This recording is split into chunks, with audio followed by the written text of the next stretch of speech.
তাআলা আনহুকে ডেকে ওমরে ফারুক বললেন, ও আবু বকর, এইভাবে হাফেজে কোরআন সাহাবীরা যদি দুনিয়া থেকে বিদায় হয়ে যায়, আল্লাহর কোরআনও তো বিদায় হয়ে যাবে।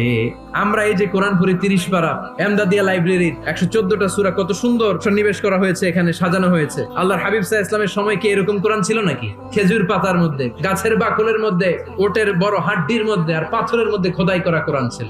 সাইয়েদনা ওমর ফারুক, আমার পরামর্শ হলো আপনি সব বয়োজ্যেষ্ঠ সাহাবীদেরকে একসাথে করে কোরআনের সব কাগজগুলোকে একসাথে করে একটা নির্ধারিত কপির মধ্যে কোরআনকে সংকলন করে ফেলে।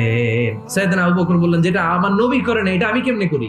কিন্তু ওমর ফারুক নাছোড়বান্দা বলে না, এটা করলে কোনো খারাপ হবে না, ভালোই হবে। মুসলিম উম্মার জন্য এক জায়গায় কোরআন সন্নিবেশিত থাকবে, আপনি করেন। সাইয়েদনা আবু বকর রাজি হয় না, ওমর ফারুকও ছাড়ে না। ওমর ফারুক বলতে বলতে এমন ভাবে সাইয়েদনা আবু বকর রাদিয়াল্লাহু তাআলা আনহুকে ধরলেন, সব শেষে সাইয়েদনা আবু বকর ওমর ফারুকের কথায় কোরআন সংকলনে রাজি হয়ে গেলেন।